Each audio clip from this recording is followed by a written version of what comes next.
master shooting at these foolish rappers. Long as I'm the number one, I don't care who come after.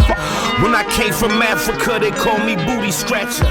Now they scream a nigga name when I say who's the master. What's up, people? Welcome back to the BCMA podcast. That's the Black Clover Martial Arts podcast. It's your boy Lucky from Lucky's Muay Thai, and this is episode number 70. In this episode, since the dust has settled from UFC 287, I guess we'll talk Israel Adesanya versus Alex Pereira. Some words on Raul Rojas, who is a little bit too young, maybe. Jake and Nate. And Holloway's coming back, fighting Arnold Allen. So I guess we can talk about all those things. If you like the show, keep the like, hit the subscribe button, tell a friend. If you want to stop by the gym, hit us up, www.luckysmt.com. You know the deal. Come by, have a trial class. If you like it there, we'd love to have you join us. There's jiu-jitsu there as well. So we have all our bases covered. Hopefully you can stop by and give us a shot if you want to learn Muay Thai and get in shape, a little bit of self-defense style stuff, and just have some fun with a great group of people. So www.luckysmt.com. That's probably the third time I said it, but you know the deal. Come on through. All right, it's been, man, a crazy month. We just went through 4 days of rain. It flooded in Fort Lauderdale. In a couple of months, everybody in Florida is able to carry a gun, if of age, and you have a shirt that you can cover the gun with. Abortion is now illegal. I'm not trying to get on some political tirade, but good Lord, I feel like I went to sleep and woke up and I'm not sure what's happening out there. Either way, be safe and protect yourself in more ways than one, I suppose. All right. UFC 287. Israel Adesanya versus Alex Pereira. I think everybody's had an opinion on this. I've seen any number of things said, thought of, and so forth. I wouldn't say that mine are going to differ very much, but from anybody else's, I will say that it looked, at least to me, as if Alex Pereira was having a little more success earlier in the fight this time. And in fact, I believe he either felt it, it looked at that like it, but I felt as if he thought, man, this is the time I'm pushing him back to the cage. It's time to go in for the kill, throw the knee, etc., etc. But Israel did the thing that he really, really needed to do in the first fight, and that is bite down on that fucking mouthpiece and lay the hammers down, which is basically what happened. I mean, he had to be at least a little compromised from the leg kicks, and he definitely was taking a couple of shots. And I feel like, Alex Pereira was like, this is the time, but it was rushed. And I think if most of us know that if you train in any of the martial arts, to be honest, you can never be under the assumption that the person is out of it until they're out of it, because there's always a Hail Mary, as they say, right? There's always some point where they can possibly come back. And he put himself directly in the line of fire of that. He was literally right in front of Israel, and he started to wing a little bit. And I think he just, Israel, like I said, he bit down on the mouthpiece and took his destiny into his own hands. And also, the looping right hand is a successful punch for him. It definitely is something that is available to him, especially against Alex Pereira in the way that he defends. So he chose the right weapons at the right time. And, somebody mentioned that maybe the weight cut had something to do with Alex Pereira, but I just don't see it, man. The guy just doesn't seem to have that.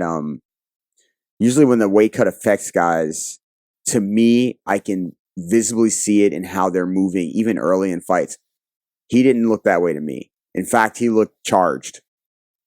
Now, maybe he's also very stoic, so if it did affect him, he didn't tell anyone or he didn't show it to us. Now, his admission that he's moving up to 205 now may say something about that, but it may just also be time for that challenge. Like, he won the title at 85 already. He went after and got Adesanya, which is what his goal was, in the first place. And maybe he had other goals along the way. And perhaps 205 and a championship at 205 is the next goal in sight. And who knows after that?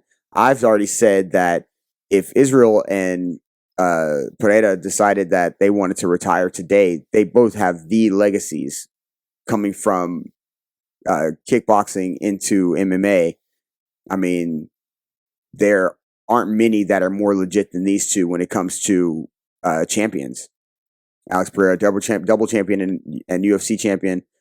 You know, I'm not sure of how many titles Israel may have won prior to coming into the UFC, but he's won it twice here, or in the UFC. I say here. I'm in my kitchen. Anyway, but yeah, their legacies are already set. And, you know, there's an opportunity, perhaps down the road, that we see them again at 205.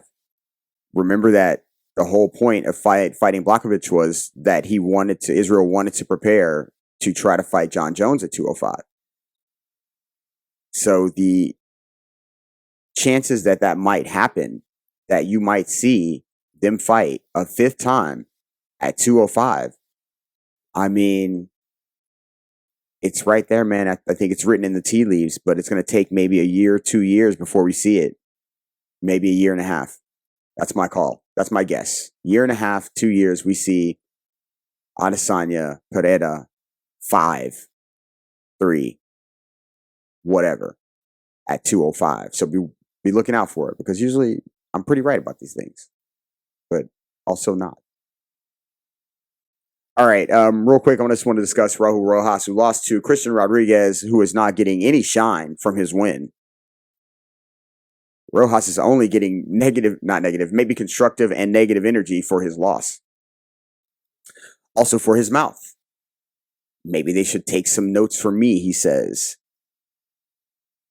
and stop being haters. Maybe he's right. However, he went in there and lost a unanimous decision to Christian Rodriguez, who was, I believe, overweight by like 1.5 pounds. I don't know what the UFC is doing, because usually when they're bringing in somebody that they really like, or they want to move somebody up, they help groom them with the right. Actually, that's probably a funny word to use nowadays. Jeez. They usually prepare them by setting them up with fights that are easier to win, or at least more advantageous for them. And if this was supposed to be one of those fights, well, it didn't do Rojas any justice as far as his skills are concerned. He didn't look great standing up, and he did the one thing he really didn't need to do, and that's lose the fight. I think, you know, people are looking at his age, and I am too. I'm not saying he shouldn't be fighting at a high level. I'm just saying that maybe this isn't the level yet. And maybe we're wrong. Maybe they set him up with some I don't know, ranked dudes, and he smashes them all. But I don't see it. So, you know, I don't know what you're doing when you're doing stuff like that. I always say, like, if you're going to bring in somebody 18 like that, they need to be like the LeBron James, Kobe Bryant. Like, they need to be these dudes that go straight to the league out of high school type of people, because if not, what are you doing? I mean, that's the whole point of those guys leaving high school, is that they could already compete at that level with guys that are much bigger, much older. And I don't know that Rojas could actually do that with some of these dudes. It's going to take a while. And obviously that's the plan. But if that's the plan, then why is he out here on these cards in front of everybody? No, the plan was out here to get him out here and show him as some, you know, up-and-coming phenom, and he's going to blow everybody out of the water over the next 3 years, and he's going to be champ in whatever he said, 2 years, a year. I don't know, man. It seems like a lot for a kid. So, I mean, I know he's 18 or whatever, but that's a kid to me. We'll see what happens. I think the biggest news I heard in the last day, at least, was that Jake and Nate are going to fight in Dallas, August 5th. This is never going to go away. I guess I don't want it to, man. If people are going to make money and enjoy it and find some entertainment in it, I guess go for it. I'm happier more, I guess, for Nate, you know, I've always been a fan of his, and I hope, they get big bags of money, and I hope that somehow I get big bags of money one day, and I hope people wish good things upon me. So I wish him all the well to get that money, because it's a 185 fight. The most he's ever fought at was 170. I don't think he was fully 170. And then Jake Paul's coming down. I don't know where this fight is going to go. Obviously, I've always championed Nate's boxing. There's tons of videos out there of him boxing with pros and tons of pros talking about him and his brother Nick boxing.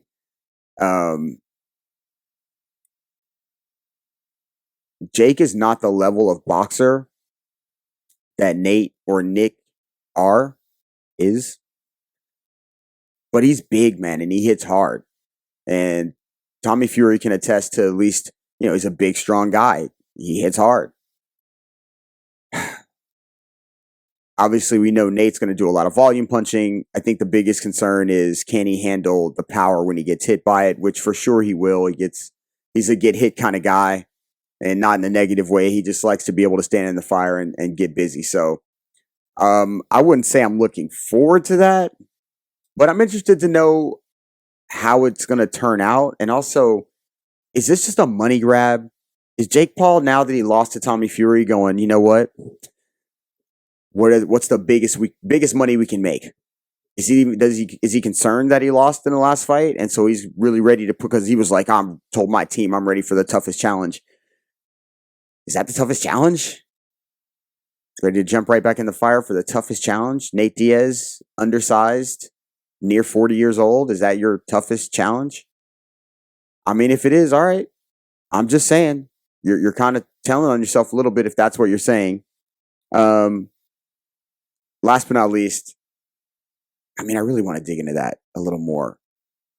Maybe I will in the next episode. Nonetheless, I think Nate goes in, volume punches his way to a victory, unless there is a doctor stoppage by cut. If Jake Paul knocks him out, I will be so shocked, really. Shocked.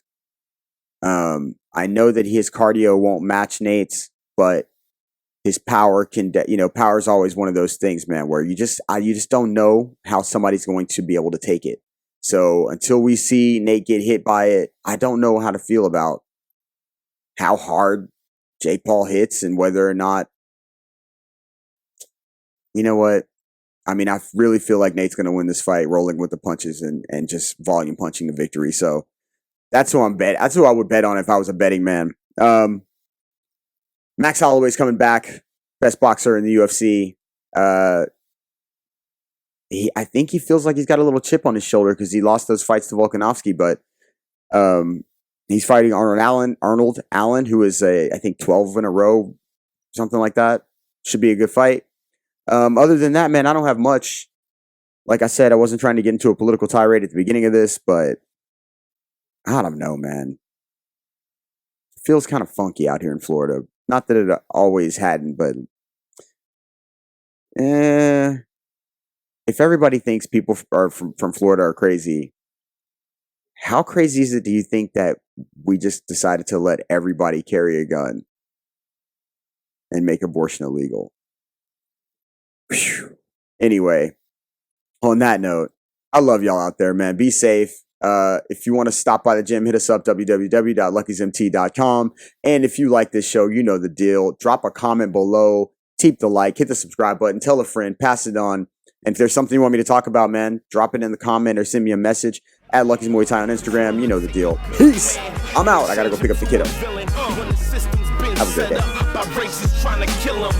I just want to live my life to make a couple million.